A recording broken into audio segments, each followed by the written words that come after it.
இப்போ இது ஒரு திருமண மேடைன்னு வச்சுக்கோங்களேன். நீங்க என்ன சொல்றீங்க? ரெண்டு பேருக்கும் பெரிய வித்தியாசம் ஒன்றும் இல்லை. நல்ல விஷயம், மங்கள இசையோட டும் டும் டும்னு நீங்க வந்து கல்யாணம் பண்ணா மகிழ்ச்சி நீங்க சொல்றீங்க.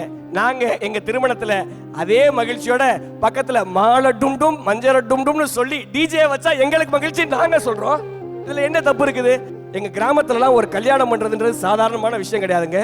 முதல்ல பொண்ணு பார்க்கணும், அப்புறம் ஜாதகம் பார்க்கணும், அப்புறம் வீடு பார்க்கணும், அப்புறம் கை நினைக்கணும், அப்புறம் நிச்சயதார்த்தம் செய்யணும், அதுக்கப்புறம் மணமகளை அழைச்சிட்டு வரணும், அதுக்கப்புறம் அரசாணை கம்பு கொண்டு வரணும், அதுக்கப்புறம் அன்பும் அரணும் உடைத்தாயின் இல்வாழ்க்கை பண்பும் பயனும் தாலி கட்டணும். இவ்வளவு முறை திருமணத்துல இருக்குது. இன்னைக்கு பெற்றோர்களா நிச்சயக்கூடிய நேரத்துல திருமணத்துல மனசாட்சியை தொட்டு சொல்லுங்க, இத்தனை முறையில் நீங்க செய்றீங்களா? கல்யாணம் முடிச்ச எங்களுக்கே இவ்வளவு டைம் டேபிள் ஞாபகம் இல்லையா? இவ்வளவும் செஞ்சுதான் நீ கடைசியா தாலி கட்டுவன்னா என்னைக்கு நீ முடிக்கிறது? அதைத்தாங்க நான் கேட்கிறேன். இவ்வளவு முறைகளை இன்னைக்கு யாராவது செய்யறோமாங்க? இல்ல இல்ல, காலத்துக்கு ஏத்த மாதிரி ஒரே நாள்ல பேசி முடிக்கிறோம், மறுநாள் மாசத்துல கல்யாணத்தை நிச்சயம் பண்றோம், கல்யாணம் பண்ணிட்டு போயிடுறோம்ல.